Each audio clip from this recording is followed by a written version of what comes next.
Hi, folks. Welcome back. Today, we're going to be talking about a follow-up to a story that we've been discussing for the past week. Just to recap everything, about a week ago, Al Jazeera published a report featuring testimony from Palestinians who claimed that Israel's military, the IDF, had been training dogs to sexually abuse them. The Al Jazeera report also claimed to show video, at least in part, of what allegedly happened.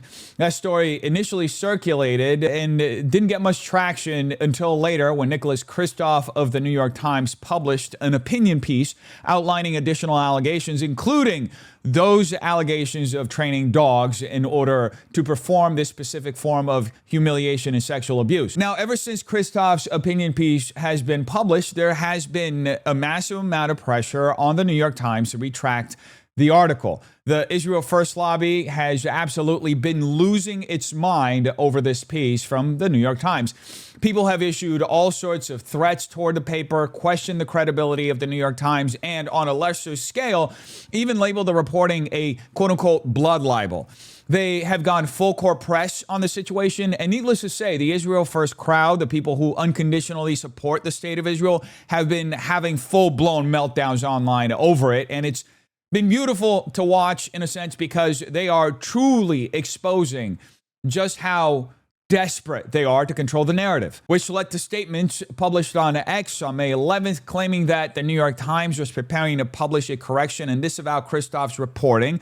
In a statement that initially went viral, David Schuster claimed he was hearing from longtime friends at the New York Times that there were already discussions, including up the masthead, about retracting Nicholas Kristof's column due to issues with source credibility and lack of evidence. He added that there were no indications that Kristof's sourcing mistakes were deliberate, but that the situation was still problematic. Kristof responded to this, saying that none of what Schuster was claiming was true. Shortly after that, the New York Times responded directly, saying there was no truth to this at all. They defended Nicholas Kristof as a two-time Pulitzer Prize-winning journalist who has reported on sexual violence for decades and is widely regarded as one of the world's top on-the-ground reporters documenting and bearing witness to sexual abuse experienced by women and men in war and conflict zones. They stated that he traveled to the region to report firsthand on the stories of Palestinians who suffered abuse, and that the article collected accounts in the victims' own words, backed by independent studies. That statement was published by New York Times Communications. But that's not where the narrative ended, because the very next day, Israel's foreign ministry tweeted out that months earlier, a civil commission had approached the New York Times with a report on Hamas's alleged systemic sexual violence on October 7th, and that after the paper allegedly said it was not interested, the comprehensive and well-documented report was later published by CNN and other international outlets. They were referring to the Daily Mail report that we also looked at in the original coverage that we did of this story. Now, the foreign ministry continued saying that the New York Times, aware of the report and its release date, chose to run a shameful attack on Israel the night before its release, allegedly belittling Hamas's sexual crimes. They concluded by saying that this supposedly tells you everything about the New York Times' agenda. And the New York Times responded to Israel's foreign ministry saying this is false. The Times never passed on the Civil Commission report and was not told about its completion or the timing of its release. Once the report was made public, we covered its findings. The commission's work also had no bearing on Nicholas Kristof's opinion column or its publication timing. And then yesterday, the Times published another statement addressing some more of the online criticism that was coming primarily from the Israel First shills.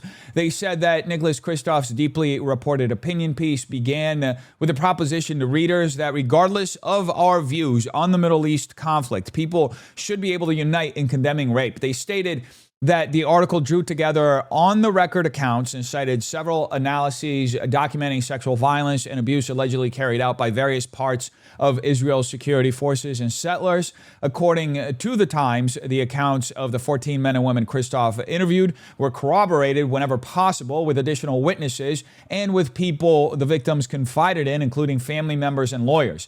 They also said the details were extensively fact-checked and cross-referenced with news reporting, independent research from human rights groups, surveys, and in one case, UN testimony. Independent experts were reportedly consulted throughout the reporting and fact-checking process. Now, needless to say, I think it's no surprise to anyone who's familiar with online rhetoric in the past few years that this was not the end of the situation. Because the very next day, that being today, Benjamin Netanyahu, Israel's top warmonger, posted on X saying, "Today I instructed my legal advisors to consider the harshest legal action against the New York Times and Nicholas Kristof. They defamed the soldiers of Israel and perpetuated a blood libel about rape, trying to create a false symmetry between the genocidal terrorists of Hamas and Israel's valiant soldiers.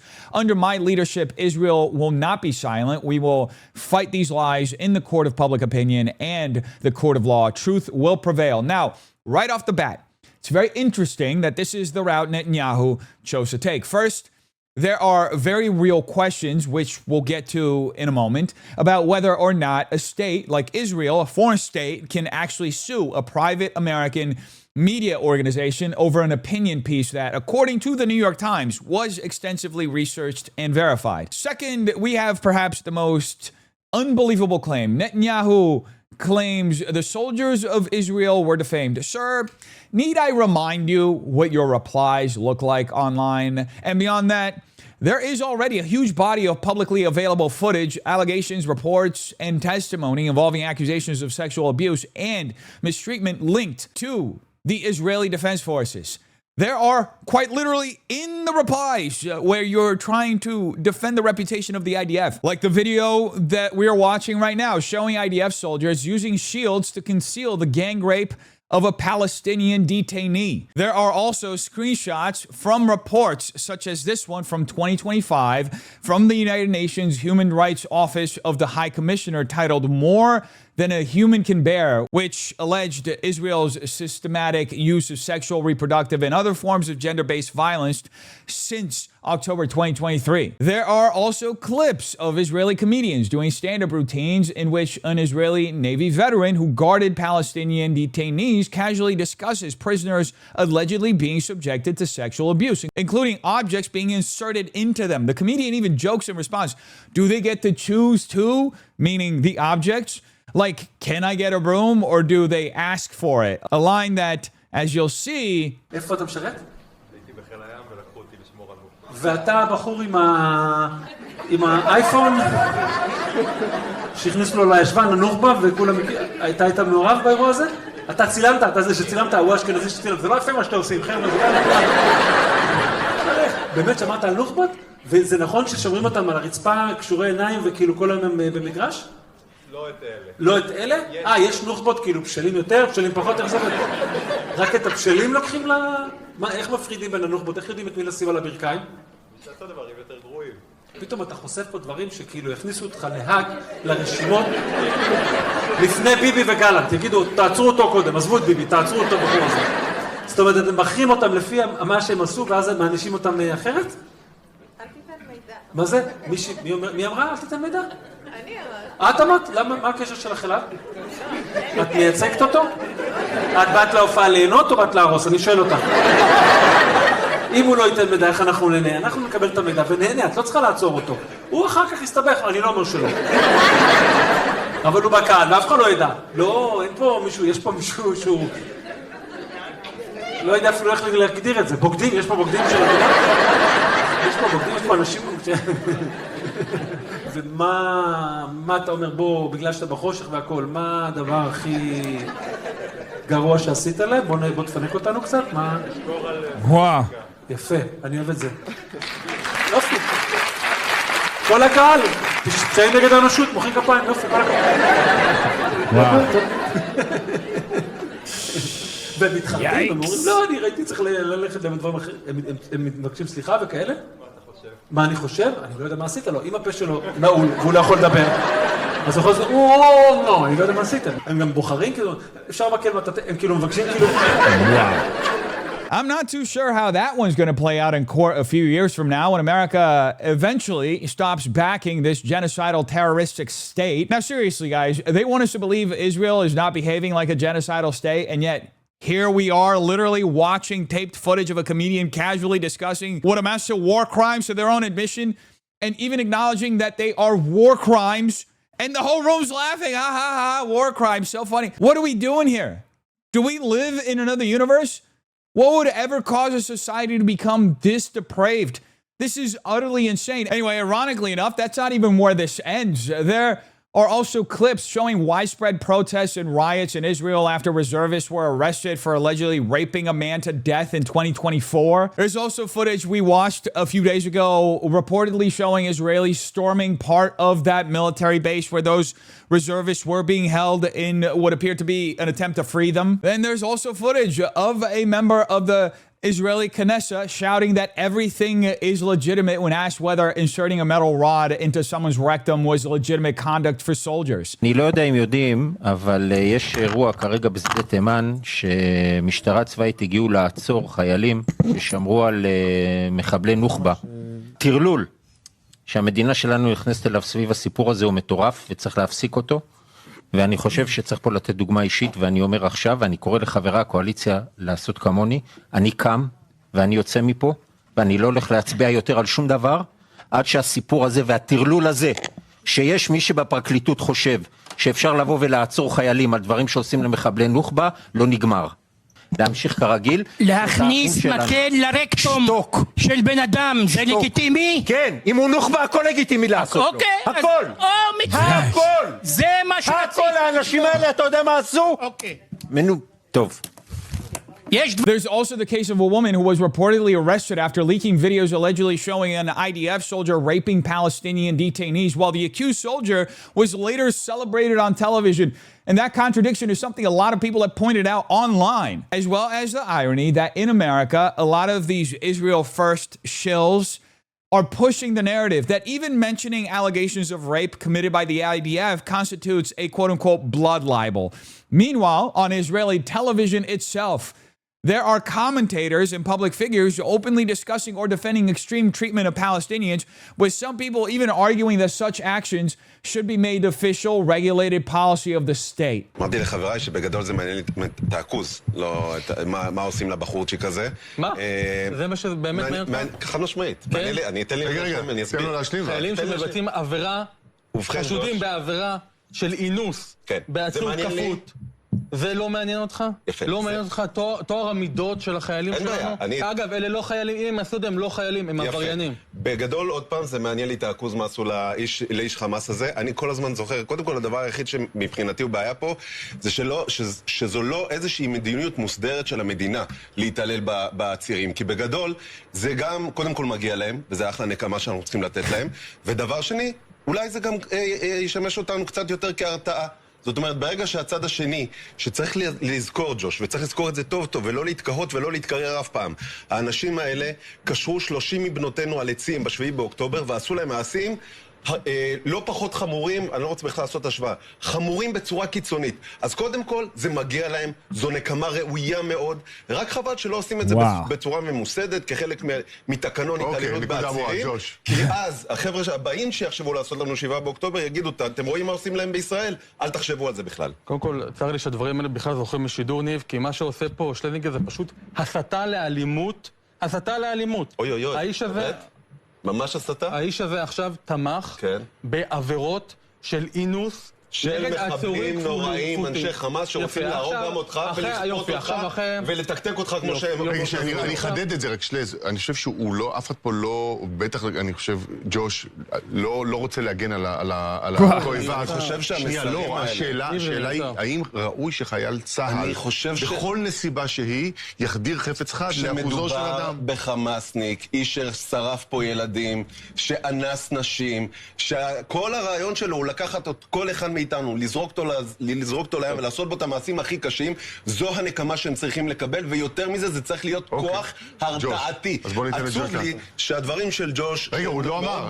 איך עצוב לך כבר? הוא לא אמר. אבל רגע, תן לו לדבר. זה נורא חבל שאומרים דברים כאלה בשידור. חבל לי שאומרים דברים כמו שאתה אומר בשידור. מחלישים את העם. האויב רואה כמה אתה רופס, כמה אתה רוצה את האגות. רגע, לא נועמים פה עכשיו. And that's not all they're saying on television, folks. In another clip, a settler soldier appearing on CH's 14's Hot Patriotism brought a gun and his dog with him to this show, reportedly the same. And this is what he says. אתה מבין? הגעת עם נשק, הגעת עם כלב, מי זה הכלב הזה? הכלב הזה זה ג'אנגו, איתי בכל פעילות, איתי במילואים. ג'אנגו? היה בעזה. כלב גבעות, יש לומר. ככה אמא שלי קוראת לי אגב, ג'אנגו. כן, טיפל קצת בנוח'בות בסט תימן, עשה הרבה. אל תגיד דברים ש... בקיצור, אותו מג"ד. His statements obviously leave a lot open to speculation, but you can only imagine that in the context of a war zone, this soldier is probably not talking about this dog doing nice things to people it came across. Now, just think about this, folks. The narrative we constantly hear is that the IDF is the most moral military force in the world. And as we saw right here through these clips and posts and headlines, this is clearly the narrative that Benjamin Netanyahu is trying to perpetuate by claiming these allegations are some sort of blood libel or that the IDF is somehow being defamed. Brother, all the evidence is already out there. You guys are literally going on television and openly advocating for your military force to carry out these awful crimes. And even in debate settings, we're watching moderators not cool the temperature down when someone says something genocidal, terroristic, or outright insane. No, we're actually seeing quite the opposite. We're seeing people attempt to rationalize or justify why the IDF should be allowed to behave in inhumane ways, as we've seen. Now, as far as this blood libel claim goes, this is basically one of the default responses that Israeli media figures and their defenders always fall back on. It's either anti-Semitism or blood libel. And blood libel obviously refers to historic accusations from centuries ago, the most famous being the case involving Simon of Trent. Now, over time, there has been enormous debate and controversy surrounding these accusations. The term blood libel refers to historic accusations in medieval Europe that Jews kidnapped and murdered Christian children for ritualistic purposes. One of the most famous examples was the case of Simon of Trent. Centuries later, the Catholic Church, especially after Vatican II and Nostra Aetate, rejected and condemned blood libel accusations and broader anti-Jewish conspiracy narratives. Simon of Trent's veneration was eventually suppressed by the Vatican after modern scholarship disputed the original claims. That historical backdrop is where the term blood libel originally comes from. Now, whether or not those historic accusations were true is heavily disputed, and we're not here today to debate the veracity of those claims. That's a completely separate discussion and one that would require going through the historic record in detail. Now, in this situation specifically involving the IDF, this is clearly not some centuries-old rumor or anonymous accusation. This involves documented footage, televised discussions, protests in the streets, statements from politicians, and public defenses of these actions on Israeli television itself. Israelis have openly protested in support of these accused soldiers, as we just saw. Television personalities have defended or joked about these allegations. Individuals accused of these crimes have been celebrated publicly on Israeli television, as we saw. So when Netanyahu comes out and goes full attack mode, using the harshest possible language to defend the IDF while completely dismissing the allegations outright, people are obviously going to question that response. It's strange. Although maybe not surprising when you remember that he is the de facto leader of a state that has become increasingly genocidal, to say the least. And yes, Hamas is a terroristic organization. I don't think many people would dispute that, but two wrongs don't make a right. You do not get to behave like a genocidal or terroristic military force simply because you are fighting one. If you want to wage war morally, then wage it morally. That means not raping people, not mutilating children, and actually holding your own soldiers accountable when these sorts of atrocities occur. So when Netanyahu tries to paint the simplistic picture that Hamas are genocidal monsters while Israel's soldiers are purely valiant heroes, people simply are not buying that bullcrap anymore. There is just too much footage, too much testimony, too much evidence circulating online for people to blindly accept this bullshit narrative.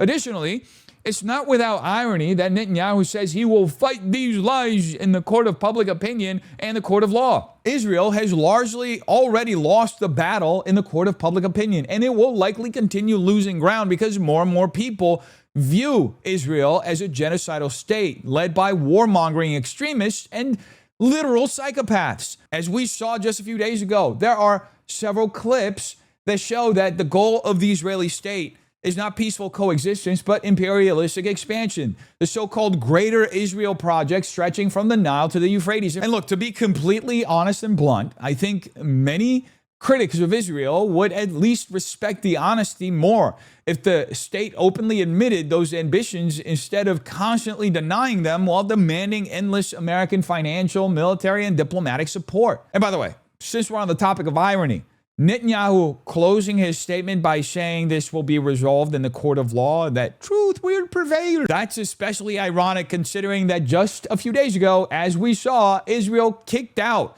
deported journalist Tyler Oliveira as soon as he set foot in Tel Aviv, purely for having the audacity to film a documentary in Israel.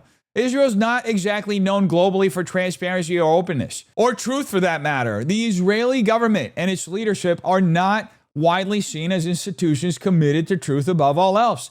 This is the same government that constantly calls the IDF the most moral army in the world, while footage and allegations of horrific war crimes continue circulating online, as we've seen here. The irony is in plain sight. It's in fact in the replies of Netanyahu's tweet.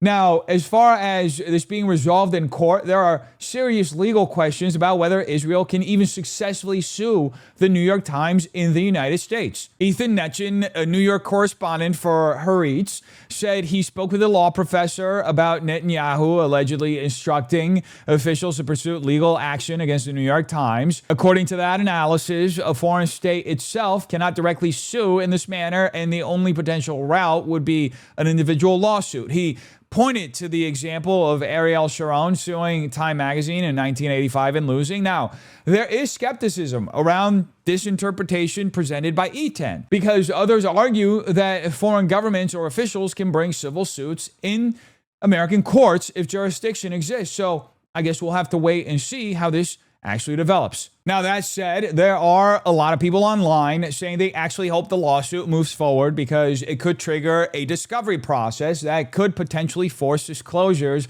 internal communications, requests for documentation, or further scrutiny into the actions of the IDF and the Israeli government, one of those people being Glenn Greenwald. Now, whether Israel would ever fully cooperate or provide transparent documentation is another question entirely. We're talking about a foreign government that critics accuse of routinely covering up abuses by its own soldiers and even labeling human rights organizations as terrorist groups if they dare defend Palestinians or document alleged abuses against civilians and children perpetuated by the IDF. And of course, in this chaos, in enters the Israeli Foreign Ministry, which just appears to not be able to help itself publishing statements.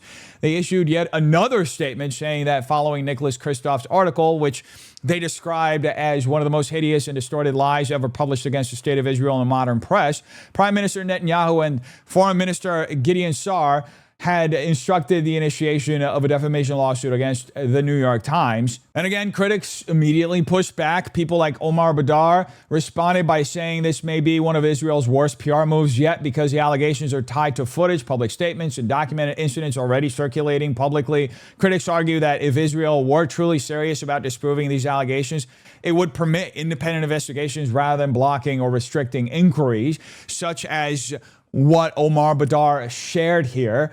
Now, all double standards aside, I think the bigger question for Americans is this: to what extent should the United States continue supporting this foreign rogue state? Because we are in America, folks. We spend endless amounts of time talking about the Middle East, and even more now because America has become increasingly entangled in these sorts of regional conflicts involving Israel, especially the one we recently got tied up in, which is with Iran. And that means scrutiny over Israel grows even more intense because American taxpayers are not just providing financial aid to this terroristic state, but also military assistance and diplomatic backing. Myself and many others believe America should just cut this relationship off entirely, prioritize domestic policy over foreign entanglements, pursue alternative strategic partnerships in the region. There's so many other partners we could have in the region. And we should fundamentally reassess the blank check relationship we currently have with Israel and their leaders. Because look, I think it's evident that Israel has been behaving like a rogue state that's grown accustomed to acting without consequences. They've been bombing southern Lebanon indiscriminately, according to the United Nations. They roped us into these preemptive strikes with Iran, and they're just so hostile to every single one of their neighbors. And needless to say, many of these Israel First commentators respond to all of these criticisms with what amounts to just straight up brain rot, which is basically what Ambassador Mike Huckabee has been doing. This is what this man unironically said. We lose a lot in terms of our own national security, our own military capacity. But then we lose some stuff that a lot of Americans never think about. I hear people say, I don't want anything to do with Israel. I say, okay, give up your cell phone. Give up car navigation. Give up some medical innovations that may have saved some member of your family's life. Be sure, by the way, to give up some conveniences like cherry tomatoes and seedless watermelons while you're at it. And let's just go ahead and don't buy anything that has an NVIDIA or an Intel chip. Let's get rid of most of your computers and a whole lot of the software that you use because it was innovated here. And I'm sorry to break it to you, but if you hate Israel that much, you're going to be living a very different kind of life. All right, well, this begs the question. If we are supposedly this dependent on Israel, then why not just cut them off already? Should any nation truly be this dependent on a foreign rogue state to the point where we're told we wouldn't even have cell phones anymore, that we wouldn't have modern conveniences, or somehow everything we have in America today exists solely because of Israel? Really? Because if this is actually true, Mr. Huckabee, then I think that reveals something far more disturbing, that America has become dangerously overdependent on this foreign rogue terroristic state. Maybe that means we should start bringing manufacturing back to America. Maybe it means we should start investing in domestic production, domestic innovation, and alternative strategic partnerships instead of acting like our entire civilization collapses if we dare question our relationship with Israel.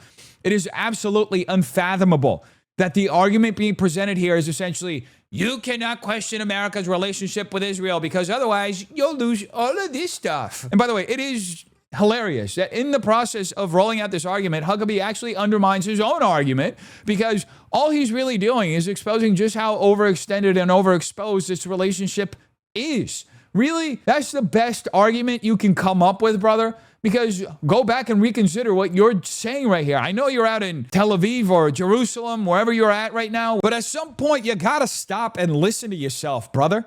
You represent the United States of America, the most powerful nation in the history of the world. Yes, you are an ambassador to a foreign nation, and yes, you may stand there with both flags behind you, but only one of those flags is a flag that guarantees your freedoms as an American citizen. And frankly, I don't think the Israeli state would take too kindly or support you for very long if you suddenly began openly criticizing them. In fact, I doubt they would even tolerate you remaining in your current position if you dared say anything critical. All that being said, folks, I think it's about time Americans seriously reconsider our relationship with the state of Israel, at least in terms of what we are choosing to fund financially, militarily, and back diplomatically. Because if this is truly the level of dependency we're talking about, then what Huckabee is laying out isn't going to be a deterrent to Americans.